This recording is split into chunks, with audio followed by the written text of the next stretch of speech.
پیش خدمت ہے اردو پروگرام رفتار زمانہ۔ امریکہ نے پاکستان اور طالبان کو مذہبی آزادی کی خلاف ورزی کی فہرست میں شامل کر لیا ہے۔ امریکی سیکریٹری خارجہ اینٹونی بلنکن نے پاکستان اور افغانستان کو مذہبی آزادی کی خلاف ورزی سے متعلق خصوصی تشویش کے حامل ملک CPC کی فہرست میں شامل کیا ہے۔ ایک اخبار کی رپورٹ کے مطابق ٹرمپ انتظامیہ نے سب سے پہلے دسمبر 2018 میں پاکستان کو اس فہرست میں شامل کیا تھا اور 2020 میں بھی اسے برقرار رکھا گیا تھا۔ رواں سال جنوری میں برسر اقتدار آنے والی جو بائیڈن انتظامیہ نے 2 تبدیلیوں کے ساتھ پرانی فہرست کو برقرار رکھا۔ روس کو شامل کرتے ہوئے سوڈان کو CPC فہرست سے نکال دیا ہے۔ اس فہرست میں ان ممالک کو رکھا جاتا ہے جہاں منظم، جاری اور مذہبی آزادی کی سنگین خلاف ورزیاں ہوتی ہیں۔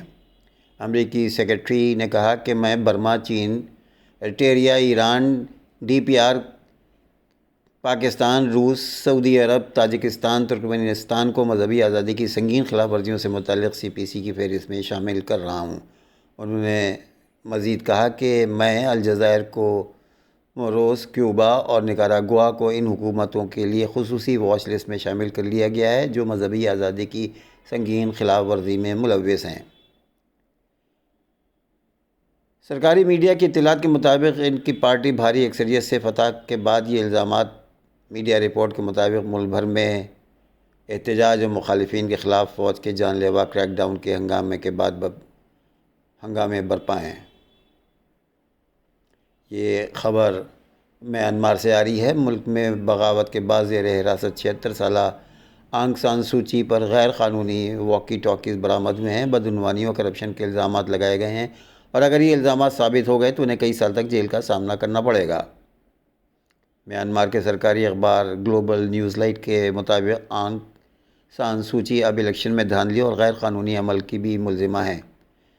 رپورٹ میں کہا گیا ہے کہ آنگ سان سوچی کے علاوہ دیگر 15 عہدیداران پر بھی اسی نوعیت کے الزامات لگائے گئے ہیں۔ ان میں الیکشن کمیشن کے سابق چیئرمین اور سابق صدر ون ماؤنٹ بھی شامل ہیں۔ میانمار رہنما کی جماعت نیشنل لیگ فار ڈیموکریسی کو 2015 کے مقابلے 2020 میں زیادہ ووٹ سے حمایت حاصل ہوئی تھی، جس کے بعد انہوں نے فوج کی حمایت یافتہ جماعت کو شکست دی تھی۔ تاہم جنتا نے اقتدار میں قبضہ حاصل کرنے کے لیے انتخابات میں دھاندلی کا حوالہ دیا تھا، جس کی وجہ سے میانمار میں جمہوری دور کو ختم کر دیا گیا تھا۔ ادھر ایک حیرت ناک خبر ہے جو مسلمانوں کے لیے تشویشناک اور بلکہ افسوسناک بھی ہے۔ متحدہ عرب امارات کے صدارتی محل میں اسرائیلی پرچم لہرا دیا گیا ہے۔ متحدہ عرب امارات کے صدارتی محل میں پہلی بار اسرائیل کا جھنڈا لہرا دیا گیا ہے۔ حال ہی میں متحدہ عرب امارات میں تعینات اسرائیلی سفیر امرائک کو صدارتی گارڈ آف آنر پیش کیا، جس کے بعد صدارتی محل قصر الوطن میں اسرائیلی قومی ترانے کی دھن بجائی گئی۔ اس موقع پر صدارتی محل میں پہلی بار اسرائیل کا جھنڈا لہرایا گیا ہے۔ اس کے علاوہ اسرائیل کی سب سے بڑی اسلحہ ساز کمپنی بھی امارات میں شاخ کا افتتاح کر دیا ہے۔ واضح رہے کہ سابق امریکی صدر ڈونلڈ ٹرمپ کے دور میں شروع ہونے والی عرب اسرائیل مہم بائیڈن کے دور میں بھی جاری ہے۔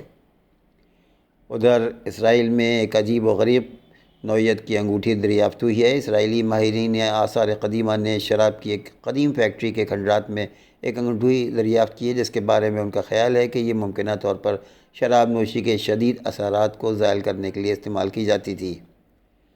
اسرائیل کے نوادرات کی اتھارٹی نے کہا ہے کہ یہ انگوٹھی سونے کی ہے، جس میں جامنی رنگ کا قیمتی نصب ہے جو کہ نیلم ہے۔ ماہرین کا کہنا ہے کہ نیلم یروشلم کی بنیاد کا 12واں پتھر تھا اور قدیم یونانیوں کا یہ تصور تھا کہ پتھر شراب نوشی کے اثرات کا مقابلہ کرتا ہے۔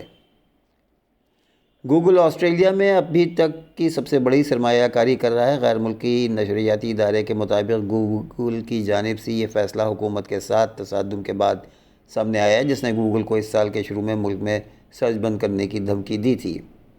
گوگل کے CEO اسیندر پچائی نے اعلان کیا ہے کہ اگلے 5 سالوں میں ملک کے لیے $1 بلین وقف کرے گی۔ فنڈز آسٹریلیا میں فرم کے پہلے ریسرچ ہب کو شروع کرنے کے ساتھ ساتھ ملک کے دیگر معاملات میں بھی مدد حاصل ہوگی۔ گڑگاؤں میں مسلمانوں کو کھلے زمین پر نماز جمعہ پڑھنے کی اجازت نہ دے کر مسلمانوں میں غیظ و غضب تھا، لیکن سکھوں نے اور ہندوؤں کے ایک طبقے نے گرودوارے میں نماز ادا کرنے کی اجازت دے دی ہے، اور اس بار جمعے سے وہاں گرودوارے میں نماز ادا کی جائے گی۔ یہ ایک بھائی چارے کا بہتر پیغام ہوگا۔